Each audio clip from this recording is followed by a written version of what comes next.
I had no money. You know, I was living in my friend's basement. I was telling you before, you know, you need that money in the beginning. You know, like I had no safety egg. Like I was about to start training this person. He's like, I have 150 grand saved up. Do you think that's enough to start?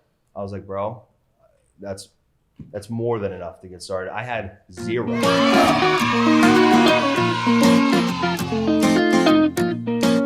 Yeah, kid. Welcome back to another episode of the Handsome Home Buyer Podcast. My name is Charles, aka the Handsome Home Buyer. Used to be Captain Permit, aka. Come on. We stopped doing that. No, we stopped. Did we? Yeah. Yeah. You are. You know what it is? That's the thing when we bulk shoot these podcasts now once a month. I forget shit. Okay, so we're back to El Judío Maravilloso. And Oof.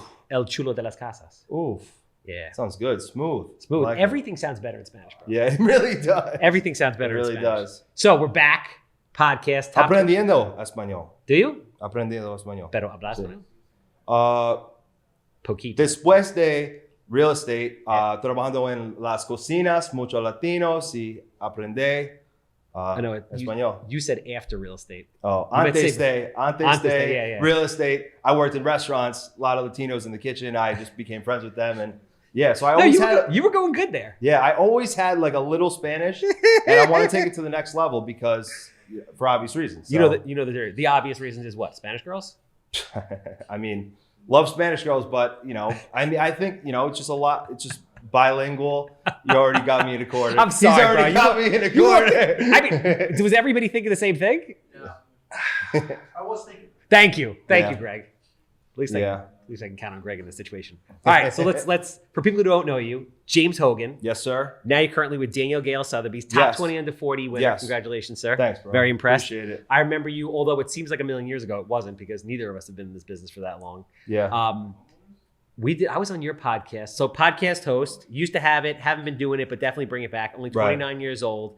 You kind of moved from the traditional, like the bowels of real estate to luxury East End, which is pretty cool. So we're going to talk about kind of like the transition. But as you so eloquently posted it, said before we got on the podcast, was that you did that, obviously won an award for top 20 under 40, and now you're transitioning. So you're Absolutely, yeah. You're like, all right, cool.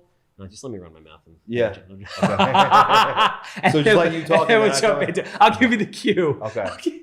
None of this gets edited out, by the way. Oh, okay. So yeah, keep it rolling. It makes for good podcasting. That's a good sales technique I need to learn, is to shut up, let them talk, and then I talk.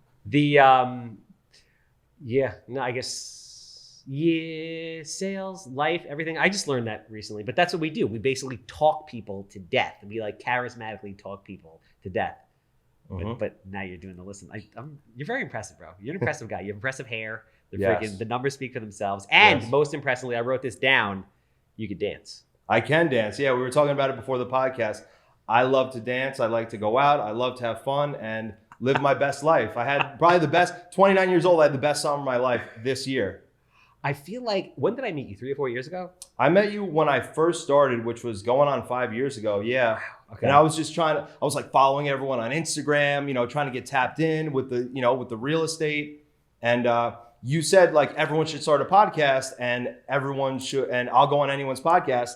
And I was like living in my friend's basement at the time. Nice. And I had you on my podcast and you came on, you know, which is nice. And we did it on Zoom, and I got away from the podcast. I really should get back into it because I am doubling down on content right now. Okay. I was going to do a commercial on News 12. Nice. But it's expensive. And I was like, you know what? With Facebook ads, the way they are, how they're cheap. I don't think it makes sense unless if you're doing very, very high end, like if you're selling 10, 20, 10 plus million, yeah. Then it makes sense, right? But otherwise for agents, unless you're doing insane volume and you just want to have the brand recognition, I think there's a lot better ways that you could spend money. Absolutely. I agree with you. And that was my thoughts exactly. It's like, you know, this $2,500 a month, if I put it into content and then ads with it, that could work, you know, because I mean, the News 12, you know, you could take it as far as you want to with that, but I agree with you. TikTok.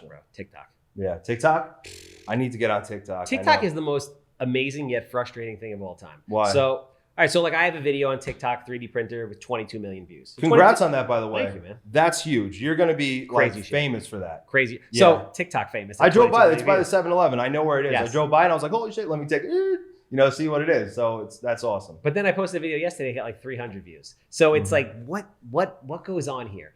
But the cool thing about that video is now I'll go anywhere. Like I was in a basement for like some weird underground boxing match, and some girl and her boyfriend came up in Brentwood, and some girl and her boyfriend came up to me like, "You're the guy from TikTok with the 3D printed house." Really? So it's that crazy. Wow. If and when you like hit it right, it blows up on a level that just doesn't even make any kind of rational sense. You know what? It does make sense that it would blow up. And I had a goal when I met with my content person this year to go viral. I want to go viral doing something. You know what I mean? I've been doing these Jimmy Beach. What is your definition of viral? Million views. Okay, got it. Million views. So I want to do a video with that. 1 million views. Got it. And I think TikTok is the way. It's definitely. It's look, the I'm only way. learning here. I'm doing the podcast again. We're getting on TikTok. Do it, man. I'm learning here. I like Bro, it. You should be a politician. You look good in a suit. You got fucking great I don't hair. have an immaculate record, so I don't know if I None can. of them do. They're all fucking criminals, bro. I know, but at least I could do that. I wear my heart on my sleeve, so I could probably resonate with the people. But then you're not gonna cut it. Then no, you got to be. You got to be a little. You got to be able to. I think you got to be bullshit. Be little completely dirty. full of shit. Whatever lobbyist is paying me money, I'll endorse their. You got to be like a Danielson. narcissistic, crazy person, which you're not. But you have the look and you have a good voice. Thank you. Yeah. Like you could be a radio guy. Yeah. People say Right? that. People do say that. Nice, Yeah. just smooth. Yeah. Smooth. As like someone that's Dio nasally, Maradillo as stuff. someone that's nasally and bald, I always appreciate hair and like a good radio voice. Yeah. I know. I appreciate that. I mean, you're killing it despite, and you own your shortcomings, I guess. So it's working for you, It's like in the movie, what was that? 8 Mile, right? 8 Mile. Oh yeah, he calls out everything. I'm broke. I live with my mom. This, that, the third. No, I know the movie. Oh, I don't okay. know what you're referencing about me. So this It's is the like, rap battle scene. At the end, he calls out everything. He's like, I broke. You fucked my girl. Can I say it? Yeah. You fucked my girl. This, that, the third. And then he calls out, and then the guy has nothing to say at the end. Tell me So something I don't know. Yeah, about me. Okay, there we go. The only reason I Yes. look at you like that is because it's been a little depressing lately. Because I'll be like, yeah, like Madonna, and you'll be like, who the fuck is Madonna? I Or, know who Madonna is. well, you know what I'm saying. This, Bo Jackson. you know who Bo Jackson is? absolutely, I'm a sports guy. So Bo Jackson played 2 sports. Yeah, I know. He was the freaking man. I'm like, yo, Bo Jackson. He's like, who's Bo Jackson? I'm like, fuck, I'm old. Yeah, that's how you know when he starts hitting the references. There's this girl in my office who's 18, who I was actually gonna bring because we've been doing stuff together. We went on a listing appointment last week. It's a $3 million house on the water. And her name is Caitlin. She's awesome. I hope she sees this. And I sent her a Nirvana song because I love Nirvana. It gets me fired up. But that's even before your time. She didn't even know what it was. She Yeah. was like, "You listen?" I Are was you like an "It's old Nirvana." soul? Are you an old soul? A Because little- Nirvana's not your time, bro. No, it's Nirvana's a li- my time. It's a little before, but yeah, I like rock and roll. I mean, I listen to this stuff now, but I like rock. I like Queen is one of my favorite bands. You are an old soul. Yeah, I like What Leonard year- Skinner. What year did Kurt Cobain die? I think 94 he died. Yeah, this It's is actually probably- this weird fascination with him because he's such like a true artist. So I like looked into like his documentaries and stuff. So I think he died April 94. Yeah, I mean, I was 14 at the time, Mm. and I'm 42, about to be 43 now. So You look good, man. Thanks, man. Yeah. I appreciate that. Thank Yeah. you. Yeah. I see guys that are 60 now that look like amazing. And it's like, it gives me hope. It gives me hope. I've just been getting back in the gym, There you doing go. my intermittent fasting, because I was a workaholic for so long trying to build the real estate business and like putting off life, Yeah. fitness, everything for a while. So now I'm trying to get back. Are you still a on that workaholic? grind.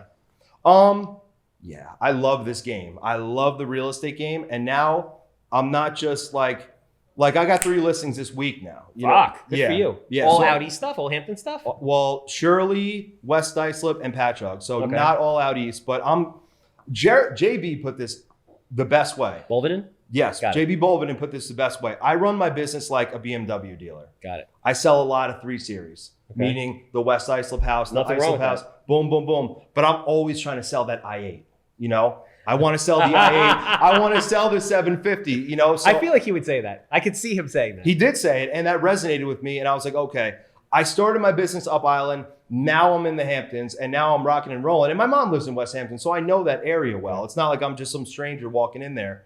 But yeah, and I have some big listings coming right now. I just sold my first $2 million house this summer. Nice. I have some 3 times as big coming, so I'm really excited for that. Those commissions are ridiculous. So explain to me, but I guess I was going to say, why did you transition from, because there's a lot of agents, like I talk to agents every day. All Right. day. And Right. I hear no less than like 6 times a week, I hear, I want to sell luxury real estate. I want Right. to sell luxury real estate. I want to sell luxury Right. real estate. So, but nobody ever really goes to sell luxury real estate. Everybody that says they want to sell luxury real estate doesn't. So I'm curious to know, A, why did you do it? Obviously, it's the money. It's the money, obviously. I'm glad you said that. Is it 100% the money? Yeah. Okay. It's 100% the money. I mean, I know West Hampton Beach. I'm from that town. I mean, I grew up in New Jersey. I moved everywhere. But I know West Hampton Beach well. And in the Hamptons is a very unique opportunity. And that's what I see. That's what the guys from Bespoke saw. Okay. Very impressive guys. You should have them on. The Vincinskis. Nice. They started their own brokerage. They only do 10 million plus. Okay. So the Hamptons is... So they'll only list a house that's 10 million plus. Correct. Really? And they do like private... Bro, look them up. And they're people I look up to in the business. Nice. But how old are they? Dude, they're early 30s, but I mean, they're like you. They're very good at what they do. Impressive people. You know, they really rock it. So, I mean, I just see the Hamptons. I mean, there's like $100 million houses. You sell a $6 million house at a 5% commission, or 6 if you're good, that's a $300,000 commission. Yeah. That's a whole year's work. And you have zero liability in owning the house. 100%. So it's ridiculous money. So why wouldn't I try? And I always had like, my mom says I have chutzpah, you know what I mean? Like, she's like, I got both, you know? So I'm like, let's try it, because a lot of people won't go into luxury real estate because they think the people are harder. You know, I got to do the country club thing. I got to do the golf. I'm not in a country club, but I picked up golfing, picked up tennis, you know. Tennis is a fun game. Dude, it's awesome. Have you ever played pickleball? Pickleball is amazing. Dude. I love pickleball. I love pickleball. We should play one day. I would play it all. I actually just started taking tennis lessons. Really? Yeah, good time. Yeah, dude, tennis is awesome. Golf is a torturous freaking game. I played some of my worst golf on Friday, and it's a torturous game, bro. And I don't drink. I don't know if you drink. I don't drink at all. Usually golf is like an excuse for people to get wasted. Most of my friends anyway. But it's also a beautiful game. If you get to know the game, 100%. It's a beautiful game, but it can be very frustrating. I've broken clubs more than once, you know? So I get that for sure, yeah. Yeah, no, so I started taking up tennis. I need to like sweat and move. I can't just walk on the grass and hit I know. It is a little slow. And since I started playing pickleball, so where I live in Patchogue, they actually have there's a tennis court right next door on Ryder. Okay. Does it have a pickleball Don't stalk my house, but within it? It's a nice house, though. You might want to look at it. Now, yeah, it's got, so half of it is, it's got 3 tennis courts, and then it's got 4 pickleball courts because they're smaller. So I play pickleball. I got it on Amazon, $40, swipe. So much fun. Oh, dude. I felt like I was 12 years old again playing wiffle ball. You know, you just go out and play sports all day. I love it. I used to play doubles all the time, and it was an absolute blast. Oh, dude, it's so much fun. Absolute blast to play. Yeah, it's a lot of fun. You charge the net?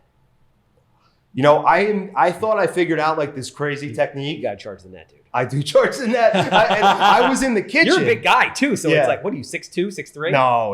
Really? People say I'm 6 foot. I was actually going to ask you, like, I feel like you got taller since I last saw you. No, I just, I was 300 pounds at one point, so maybe I shrunk a little bit, but I think the growth plate doesn't stay open until 29. Yeah, no, same height. But yeah, you know, it's funny about charging. I thought I figured out like this crazy technique to like charge the net and slam it. No. But I found out you can't hit it in the kitchen. So, which is like the very beginning of it. No, you can after it goes over like twice. Well, that just changed the whole game for me. So you can't, when it goes over originally the first time, you can't be in the kitchen. But once it goes like over, back, and over again, some shit like that, you can be. Okay. I think. I might be wrong. Yeah. Regardless, epic freaking game. Yeah, epic game. So let me ask you this. Now that so it's a couple different things. The luxury thing to me makes sense. I guess the first question, it can go a bunch of different ways. Like you can be Brian Karp and sell $200,000, $500,000 houses and life is still good. Legend. Nothing wrong with that. Or, you could sell, $6 million homes. Like to your point, $300,000 commission on one house is an entire year's salary. It's insane. And you have to have a little money. Like I'm not saying I'm rich by any means, but you have to have some money to invest in the listing. You know, you got to, you're not going to Listing Point and say, I have the best marketing. I'm with Signature Premier or Daniel Gale. You got to actually pump money in it. You got to put it in a magazine, New York Times, Wall Street Journal. You got to really market it at that point. So let me ask you a couple questions, actually. One, is the approach different to getting the listings? Same exact thing. Not different circles, not the country club thing. It's just, that's part of it. So I'm building, there's this guy, Enzo Morabito, another guy I look up to. He's supposedly like the godfather of that. I've heard of him. Yeah. And there's people that make more money than him east of the canal, but he has such, oh my God. I thought he was the #1 guy. Bro, these people east of the canal, Southampton and east, are making like millions a year. And I'm sure he is. But what he's done so well is he's always in town. with attractive people, sitting, having lunch outside at the country club, doing that. Yeah. And by doing that, it's like when you have the listing, it has this allure, like, oh, I'm listing it with this person who is cool. Okay. You know what I mean? So is that what you think mastered. the appeal with him is? Yes. He's absolutely. always dressed very nicely. He's got like the ascot and shit. I've seen He's got pictures the of him. ascot. He's a He handsome dresses dude. well. He's always at the bar buying people drinks. You know, like that's his lane, and he crushes it in that. Yeah. He's also been doing it for a very long time, correct? He has been doing it a long time. Okay. So that's another person. I'm giving a lot of shout outs to these people. But I'm telling you, bro, you don't even, because the Up Island real estate and stuff is such its own world, and I love it. And and I'm still a part of it, you know. But that east of the canal, it's a whole different ball game. People don't even know about it. You guys, that's the thing. So I was going to say, like, there's the Up Island, and Yeah. then I feel like the Hamptons is another planet because you guys don't. I remember I've done some deals out in the Hamptons, not like high end deals, but like the highest being like in the sixes. So like, you know, Where, like Hampton Bays or? I did 2 in Hampton Bays. I did 1 in East Hampton. That's up In the north. Springs? Yeah, Springs. What's that thing? Springs Fireplace Road, maybe. Busy Street with an N. I'm not sure. It doesn't matter. Point Yeah. is, they don't use MLS out there. No, it's So- a different MLS. So I They got use them. Ely. I got them off market, and then I had my dad listed, and the agents are calling, and they're pissed. They're like, "Why is this thing on the MLS and not on like whatever it is out there?" I don't know if it's like out east or whatever, but Yeah, you guys either or. literally operate in a completely different world. Yeah, no, it is. It is. And when I started listing properties in East Hampton, I had to get the new MLS, and yeah, that's what it is. Even though it's called Ely, East End Long Island is what the acronym is for, but it's a terrible MLS. The regular MLS is better because they'll have it in contract on Ely and it still says available on Zillow. And I pay for Zillow leads, very expensive. Yep. So I'll get a call on a $10 million house and it'll say available. And they say, is this available? I'll say, yeah, absolutely. When do you want to see it type thing? You know, vet them a little bit, try to set a consultation. And then I'll call them and then it's not available. And then I call them back and say, well, it's actually not available. And they say, well, fuck you. I'm trying to buy a $10 million house. If you're not on point, you're out. Why? That's annoying. Why do they do that? Why don't they just? It doesn't syndicate properly. Why don't they be on the MLS then, like everybody else? I think it's just a different world. It's another person saw the MLS making all this money, finding people. They probably said, "Oh, we can do that in this little niche market over here. Let's try it." I was actually going to do that because I was so frustrated with the MLS because I put out a video. They're the worst. I put out a video that said "fuck the MLS" and they threw Captain Permit off the advertising thing. Really? They were pissed that I said "fuck the MLS" because they were finding the shit out of the agents for nonsense. Oh, right? dude, I got big fines. For nonsense. You put a sign up, it's not within 3 days. Like, it's just so much bullshit. Yeah. And I felt bad for the agents. They ended up throwing me off there because I stood up for the agents. And I'm like, you know what? I'm going to build my own MLS. But when you actually look into how it works and where the money actually goes, it's not as attractive financially as you would think. Yeah. I was like, this is sick. They make like $30 million a year and they don't do shit. Mm-hmm. But it's not quite as attractive. It's not as lucrative as you think. Yeah, I mean, no, because a lot of the fees that you pay go to like national and here and there, and by the time it's done going to the actual MLS, the platform itself, it's not that much. Interesting. Yeah, you'd think once you have the software in place, you would just be like collecting money. You know? I'm like, I could build a better one than this. Yeah. I'm like, plus I would have a portal that let like investors come in so that they can get the data too if they wanted, but not list their own properties. I had all these crazy ideas. And I'm like, it doesn't make enough money. Let me ask you a question. Have you ever sold your house by owner? No. Okay. Absolutely not. I would never do that. I always give the listings back to the agents that bring them to me. If I have it off market, I give it to my dad who's a licensed agent. Right, yeah. But I showed your listing. I think you're wholesaling that one out in Riverhead. I showed that like 3 different times. It's in Jamesport. Oh, no, that's listed. That thing's listed. Yeah, your dad has it listed. Yeah. I'm not sure if you're wholesaling or flipping it or whatever, but I know your dad has it. Yeah, sometimes I just buy stuff and then stick it back on the market and unload it. But yeah, I never sell it myself. A, I don't have the time to deal with it. B, I don't have the patience to do what you guys do. Right. People are nuts. A lot of shit taking, you know, a lot of shit taking, and you gotta, you know, I have a temper. I have very Do you? oh my God. I have very stereotypical Irish qualities. You know what I mean? Charm, love to, you know, you get it. You know what I mean? You don't drink though. I quit drinking, Okay. but yeah, so I addressed that. But yeah, dude, I've had situations where I've lost my temper and I have to hang up on them, and then they call my manager because they say James hung up on them. So anyway, as an agent, you have to have patience. You know what I mean? Got it. And yeah, that's definitely something. So how important do you feel the broker that you work for and the name is in the luxury market versus just in regular markets? That's a great question. I think in the regular markets, your own brand can really take you anywhere. You could be with Home Smart that gives you 100% commissions. And if you're Brian Karp, you're still going to sell just as many houses. It don't matter if he's at he took the best deal he could get, which whatever, because he's got the brand. He's got the phone number that he could sell for $5 million. You know what I mean? So he's got it. The luxury market, I think, is very similar, that your personal brand matters so much. But as someone who was trying to get luxury listings with eXp Realty, it was just, you're already rolling a boulder up a hill. Okay. It just made that boulder a little heavier and a little farther. You can overcome that objection, but I found with Sotheby's, it was just easier. It was just easier. They say, who are you with? Sotheby's. Oh, okay. Instead of eXp, who's that? Who's that? I don't know. Goldberg. I don't know you guys. You know, so that's what I found. It was just easier. Maybe in 20 years, I'll have this brand where everybody knows James Hogan, God willing, and they'll, you know, everyone will be calling me and they'll say, oh, I'm listening to James Hogan, not with Sotheby's. But for right now, as I'm building my business and it's doing very well, you know, I found it to be easier with the bigger. But if I'm cracking deals in let's say West Islip or any town, I don't need to single out West Islip because I love selling houses there. But I could go up with any brokerage and I think it matters less. No, that makes sense. I don't know. Like I don't do a lot. I think the most I've ever sold a house for is like 1.2 million. So I tend to be, and most of my houses are really under like 700,000.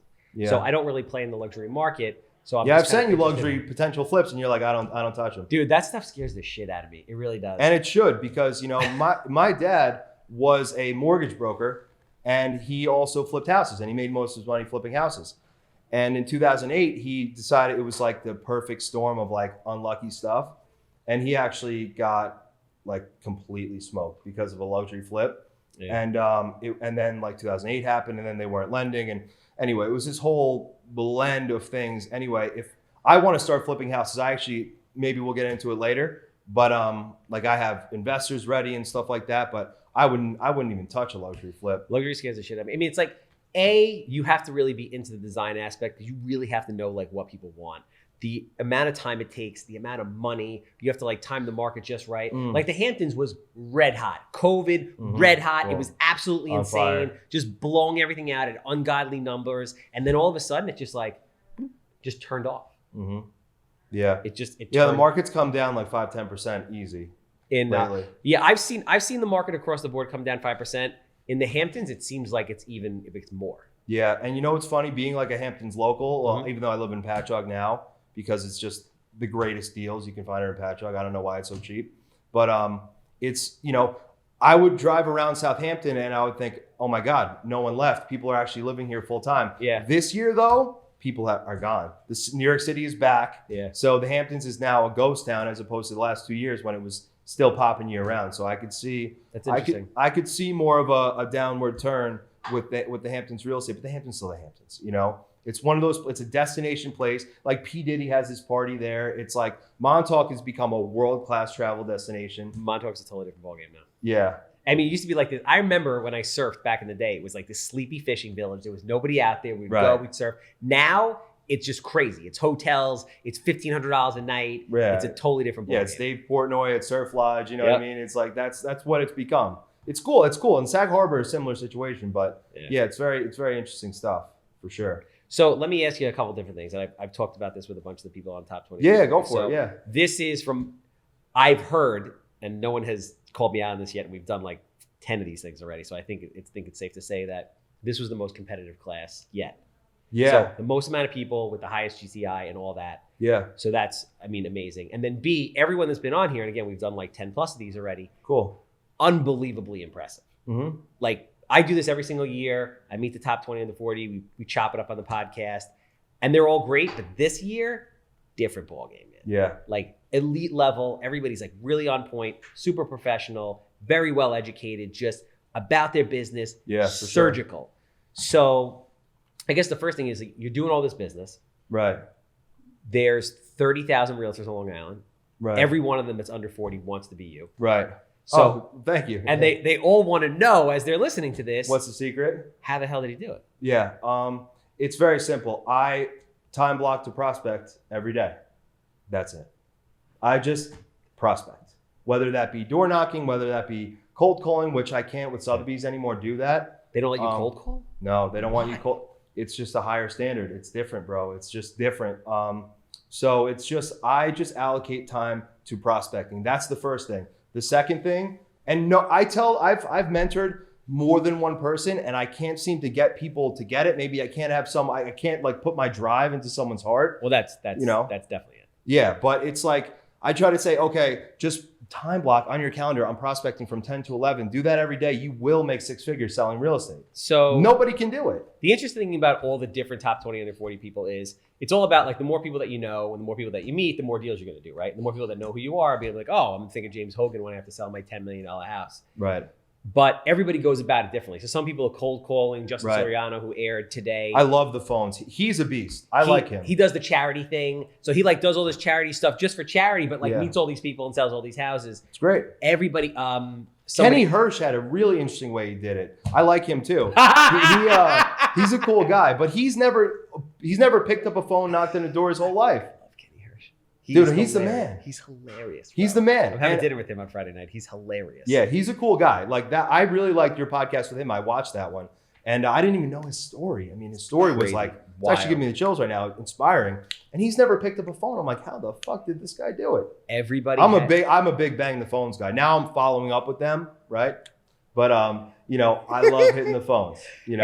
Some people like just Denise was all about the open house, so she has like extra open houses just to meet more people, and that's how she picks up buyers. So like everybody has their shtick. So that's what I'm curious to know. What is your shtick? I mean, it sounds like you were on the phones. I like the phones. So my shtick is but who are you calling? I have RedX.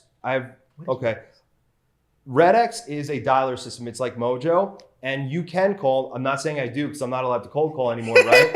But you can call for sale by owners, which I'm going to pick up a for sale by owner listing at 5:30 today.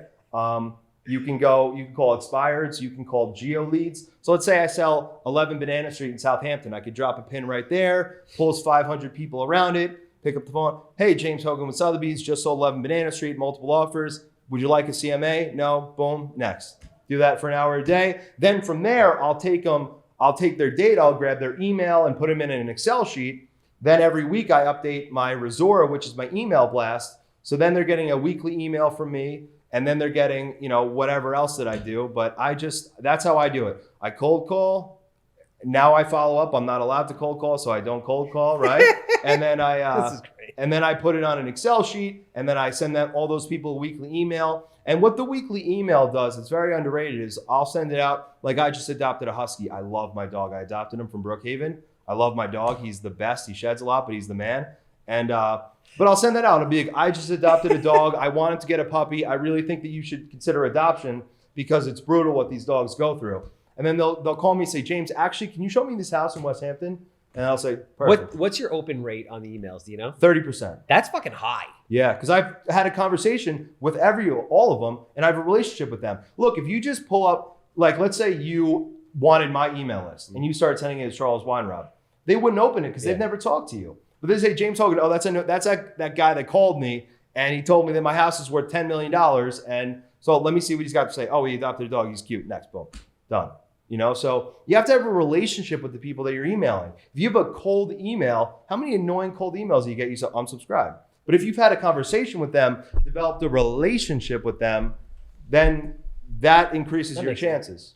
So, I mean, what's the secret to the cold calling thing? Because cold calling, like, it's just a script. It's torturous for people. Yeah, it's just. But it works. It works epically well. And I actually this summer, I was really just all about living my best life, doing a lot of dating, traveling, things like that. And so I actually didn't pick up the phone at all. And I did one big sale. So I was kind of like, chilling on that a little bit. I'm still on pace to do way more volume than last year, which was 15 million.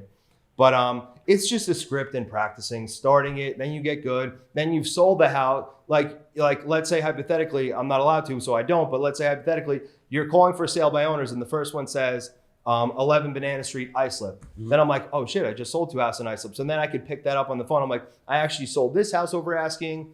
It was asking $599. They went with $605 cash, but I had $620 for them. Just want to let you know. And then so it just happens, man. It's just trial and error. Even when I worked in the restaurant business, I did that for a long time. It was, they called me a table whore. You know what I mean? Because I always wanted to like get all the tables, overwhelm myself, make all the money. So I've always been like a hardworking guy. And then once I figured out real estate, you can like make money out of thin air. I was like, holy shit, this is epic. You know? Especially like when you're selling big dollar shit, you can, you said it perfectly before, which is make a shit ton of money, no risk. None. Like listen, the market goes to shit, you hang out.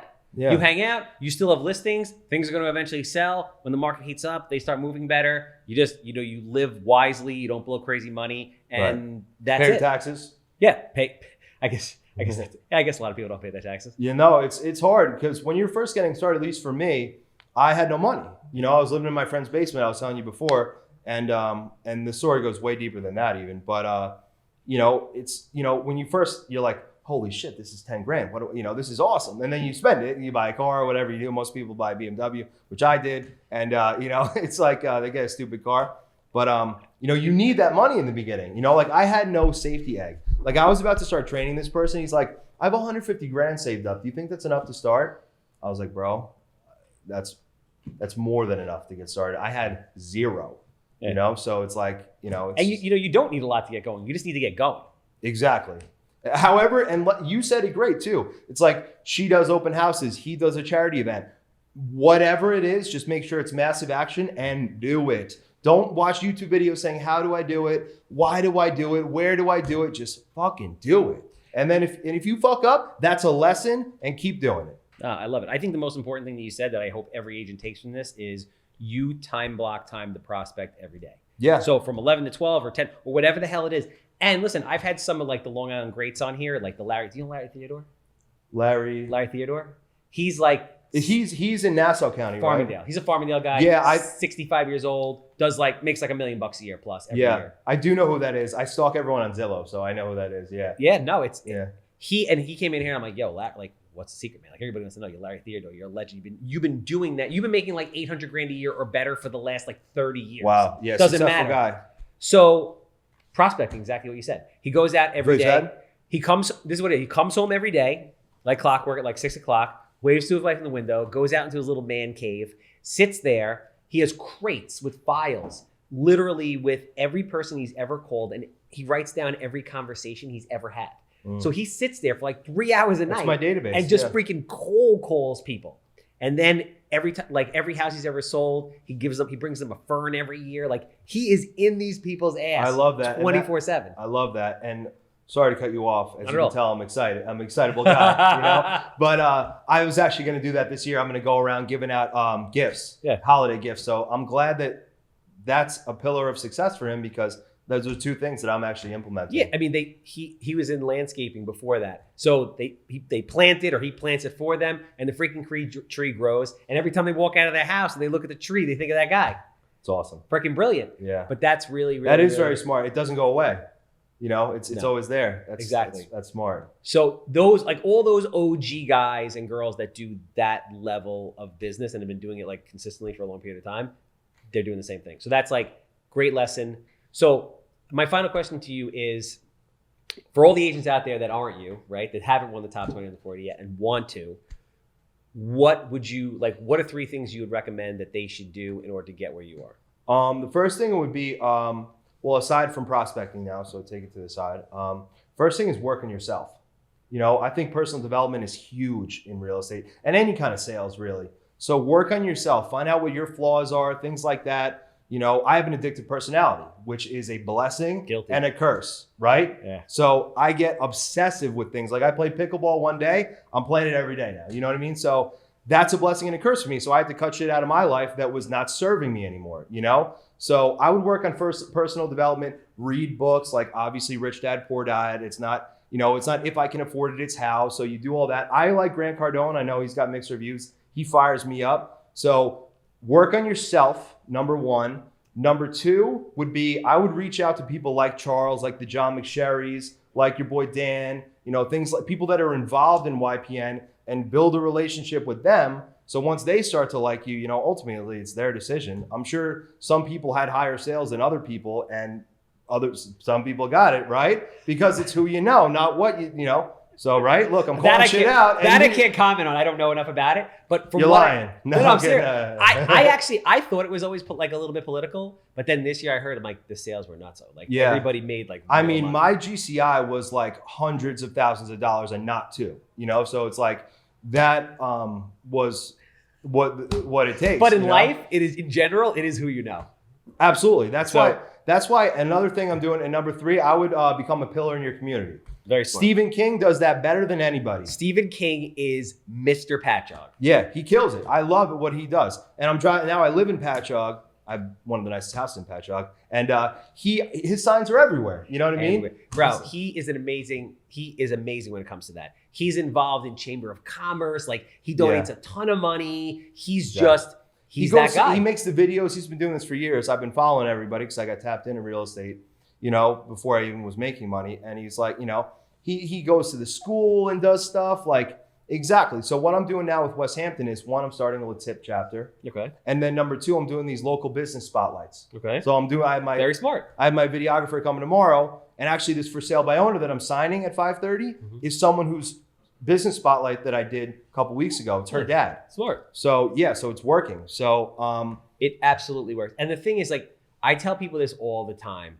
And they never want to listen. Like you want to become the mayor or the mayoress of your town. Of that town. That's a and it's better so way to easy. put Like it. I started doing those videos to show agents, what was it, My Downtown, all that shit that I was doing. Yeah. Like just every week you should go and do a video or something. Bro, I follow your stuff. And I do your playbook. That shit works. Absolutely. It absolutely works. And it's so easy to saturate a small area like that. Yeah. And you can go and you can get 20, 30, 40, and then people are like, oh, but then I'm only going to do business there. I'm like, first of all, if you're selling 50 houses in one town, that's not a bad life. Bro. Second, you're going to get referrals all over the place. Absolutely. Referrals are the name of the game, man. But you start in one place, you saturate the market, and then you take that playbook and then you move to the next market and the next one, and the next one. And before you know it, you're like the king of 6 markets and you're selling 200 houses a year. I know. That is exactly the goal. Yeah. You know, and that's why you bring the basket to them during the holidays or bring the fern or whatever to get those referrals.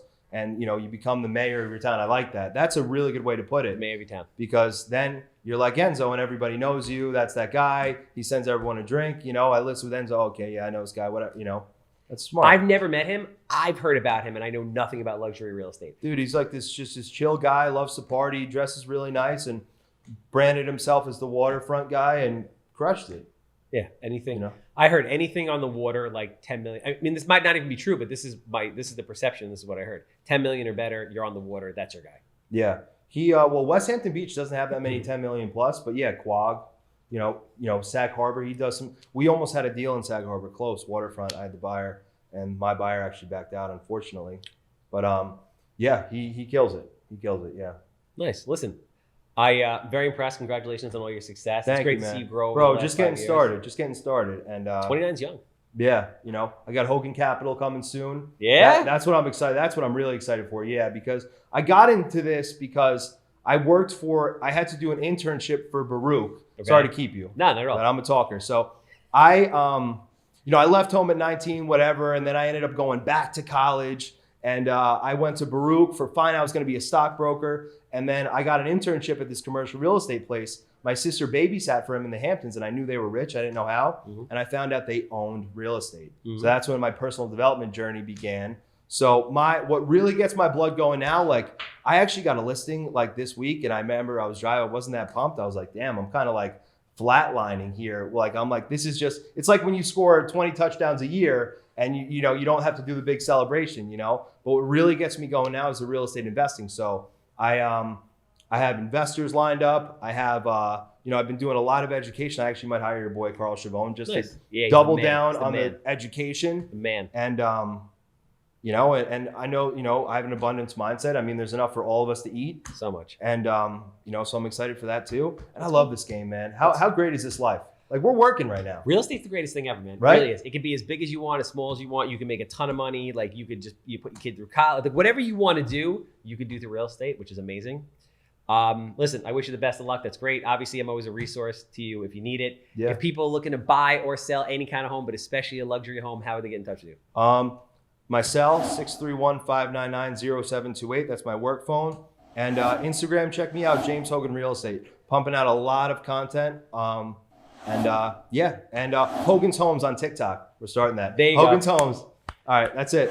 I like Hogan's Homes. Yeah, it's cool, right? It's catchy. It's got a good ring to it. Yeah, exactly. Yeah, Hogan's Homes. Yeah, that's it. That should be it. Like Yeah. that, you should just do you own hoganshomes.com? No, but I should. You should. That could be the real estate investing Dude, side of it. It's smooth. Hogan's Homes. It's smooth. My boy I like it. Marcioni actually coined it, and then I was like, that's a good idea. I like Yeah, it. somebody else came up with a handsome home buyer. I didn't come up with it. Really? No, actually, I lied. Somebody called me handsome, which he wasn't really calling me handsome, but he said the word. Well, you are a handsome guy. You know, Not you're a really. good-looking dude, man. I Don't appreciate sell that. yourself Thanks, short. man. I appreciate Don't sell yourself But short. you, You're a I mean, good-looking guy. you look like I said, like a politician. Like you got it all.